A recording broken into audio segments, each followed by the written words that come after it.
जो भारतीय जनता पार्टी को वोट नहीं देगा वो सूरजगढ़ में दिखेगा नहीं, वो बोरी बस्ती बांध के चला जाए। ये क्या दिखाना चाह रहे हो आप? तानाशाही तो दिखाना चाह रहे हो कि जिस पे आप आरोप लगाते हो अगले दिन वो आदर्श नेता बन जाता है।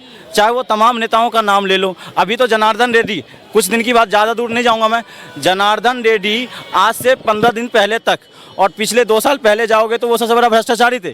फिर भाजपा को सपोर्ट किया, वो आदर्श नेता हो गए। फिर 10-15 दिन में चुनाव की तारीख नजदीक आती जा रही है, तो क्या लग रहा है, क्या माहौल है, किसकी सरकार आ सकती है? सरकार क्या है, अगर निष्पक्ष हर चीज़ हो जाए तो सरकार जनता की ही होनी चाहिए। और जनता की मांग है क्या? रोजगार। जनता की मांग है अर्थव्यवस्था मजबूत हो। जनता की मांग है सशक्त। जनता की मांग है लोकतंत्र को जिंदा करना। जनता की जो मांग है जो हम लोग हैं भाईचारे में रहें। और जनता की जो मांग है कानून व्यवस्था मजबूत हो। जनता की मांग है क्या? नारी की भागीदारी बढ़े, भागीदारी निश्चितता बढ़े। जनता की मांग क्या है? श्रमिक न्याय जो है उसमें बढ़ोतरी हो। तो जनता की यही से मांग है। और जनता की मांग है जो पिछली सरकार, जो वर्तमान सरकार है, उन दोनों सरकारों से जिन्होंने वादा किया उस वादे पे खड़े उतरे। उन्होंने जो वादा किया 100 स्मार्ट सिटी है, वो धरातल पे है या नहीं है? उन्होंने मांग की थी, उन्होंने मांग क्या किया था? उन्होंने कहा था कि हर किसी को हर साल 2 करोड़ रोजगार दिया जाएगा, मिला। उन्होंने क्या कहा था कि हमारे जो छात्र वो सशक्त होंगे, स्किल्ड होंगे। और उसकी जगह इन्होंने ITI इंडस्ट्रियल ट्रेनिंग इंस्टीट्यूट है उसको आपने निचले स्तर पे पहुंचा दिया। और इन्होंने बात किया था तमाम जो विश्वविद्यालय उसका विश्व में डंका बजाएगा। तमाम विश्वविद्यालय डंका बजाने के दूर आपने टॉप 200 में से नहीं है, जो कभी टॉप 100 में हुआ करता था। आपने कहा था अर्थव्यवस्था को ही ले रहा हूँ, आपके GDP का 81% कर्ज हो गई है। 81% कर्ज कोई मामूली काम नहीं होता, मामूली बात नहीं होती। ये ऐसी बात है कि देश की अर्थव्यवस्था को पूरा खोखला कर देना, आज ऐसी स्थिति है। क्या लगता है कि मोदी जी कह रहे हैं कि आज़ादी के बाद कांग्रेस ने जितना काम नहीं कर पाए हम वो 10 सालों में उतना कर लिया? मैडम जी, मोदी जी जो कह रहे हैं वो सही कह रहे हैं। अब देखिए, ये अपनी अपनी सोच है जनता की सोच है।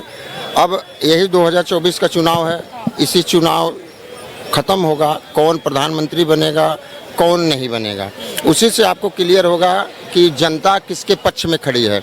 भाई साहब ने जो कहा, मांगे इन्होंने बड़ी अच्छी, हम तो कहते हैं अच्छी बात है, मोदी जी और अच्छा काम करे, इससे भी ज़्यादा काम करे।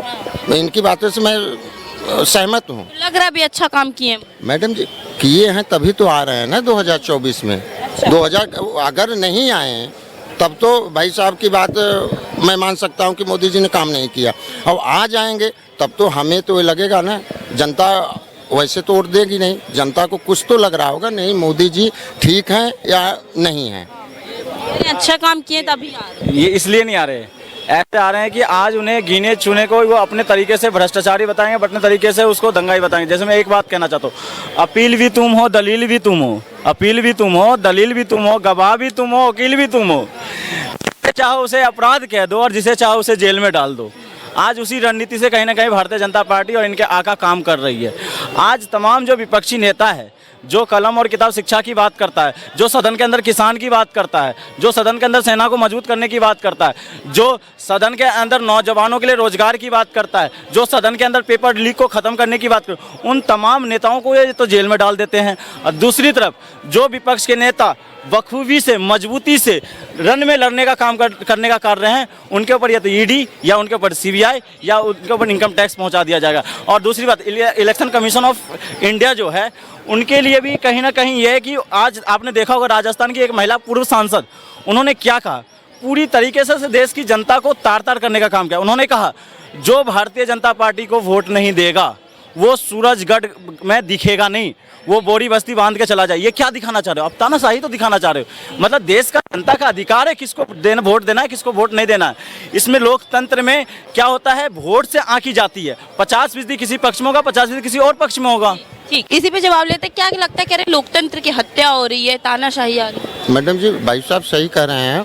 ये पिछले सरकारों में हो रहा था। ये जो पिछली विपक्ष की बात कर रहे हैं ना, अब हम आ जाते हैं सीधा। भाई साहब जो मुख्यमंत्री हमारे केजरीवाल जी हैं, अब इनको लग रहा है कि केजरीवाल जी के साथ गलत हुआ है। केजरीवाल जी ने बहुत सारी कस्में खाई थी, जन लोकपाल बिल की, भ्रष्टाचार की। इसी कांग्रेस के ऊपर सीने पे पैर रख के केजरीवाल जी कांग्रेस के खिलाफ अन्ना हजारे के साथ मिलकर रैली किए और कांग्रेस को यहाँ से सत्ता से मिटा दिए। आज बच्चों की कसम खाए, सब कुछ खाए। आज कांग्रेस अगर भ्रष्ट थी तो आज आप कांग्रेस साथ मिल गए। और बीजेपी अगर किसी विपक्ष के ही क्यों नेता बता रहा देखिए, अब धीरे धीरे पहले तो दुश्मन को ही सब साफ करते हैं कि अपने को ही साफ करना चालू कर दें, तो अपनी लंका थोड़ी कोई जलाएगा। पर देखिए मोदी जी तो नारा लगा रहे हैं ना कि अब सारे भ्रष्टाचारी को बाहर फेंकेंगे। फेंकेंगे, आने दीजिए, ये तीसरी बार उनको बनने दीजिए। जो इनके साथ जुड़े हैं ना, ये भी नहीं बचेंगे, इनको भी रगड़ देंगे वो। क्योंकि ईडी, ये जो है सीबीआई, ये सब जो है, ये मोदी जी आर्डर किसी को नहीं देते, ये फ्री स्वतंत्र एजेंसियां हैं। जाओ भैया, जिसको चाहो, जो भ्रष्ट है पकड़ो, उठाओ, डालो, चाहे वो हमारी पार्टी। लेकिन अभी क्या है कि उनके साथ जो जुड़े हैं, अपने घर को अभी वो आग के हवाले थोड़ी करेंगे। कह रहे हैं लोकतंत्र की हत्या पहले होती थी, अब नहीं हो रही है। मैं कहता हूँ वही मोदी जी कहते हैं भ्रष्टाचार खत्म करेंगे, भ्रष्टाचारी को खत्म करेंगे। मोदी जी भ्रष्टाचार और भ्रष्टाचारी खत्म करके अपने जो पार्टी उन्हें पनाह देने का काम कर रहे हैं, वो खत्म करके वो मंत्री बनाने का काम कर रहे हैं। उसका मतलब ये हुआ वो संरक्षण देने का काम कर रहे हैं। और दूसरी तरफ इन्होंने कहा अरविंद केजरीवाल जी को लेकर कांग्रेस की ये खिलाफत थे, बिल्कुल खिलाफत थे। उस समय सरकार अगर केंद्र में कांग्रेस की, तो कांग्रेस की खिलाफत होना वाजिब है।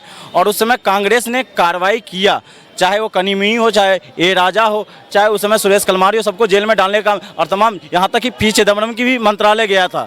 और इस सरकार में कितनों पे कार्रवाई हुई, एक पे भी कार्रवाई, आखिर क्यों? और दूसरा सबसे महत्वपूर्ण सवाल ये बनता है कि जिस पे आप आरोप लगाते हो, अगले दिन वो आदर्श नेता बन जाता है।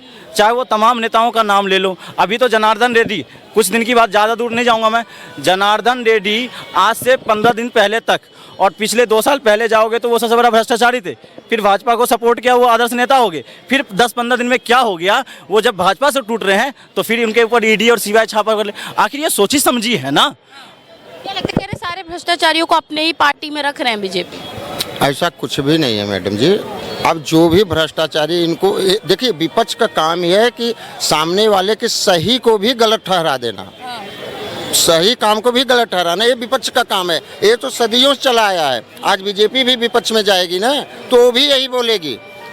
आज हमारा जो दुश्मन है, मैं तो सीधा कहता हूँ, जो मेरा दुश्मन है, एंटी पार्टी है, वो मेरा हित कभी नहीं चाहेगा। तो पहला काम यही है कि जो एंटी पार्टी है उसको कैसे भी करके आप, जीत तो जीत होती है, कल बल छल कुछ भी लगा दो, जीत तो जीत होती है। राहुल गांधी कह रहे हैं कि अगर तीसरी बार मोदी जी आ गए फिर से तो आग लग जाएगी देश में। बात सही है, राहुल गांधी कुछ भी लगवा सकते हैं। सीएए के लिए धरना करवा दिए, किसान बिल के लिए धरना करवा दिए, जहाँ चाहते हो वो पता नहीं कौन उनको मंत्र फूंक देता है, ये गलत है, और उसके लिए वो आके मीडिया में बोल देते हैं और भैया हो गई बवाल। तो राहुल गांधी सही कर रहे हैं, हो सकता है वो लगवा सकते हैं।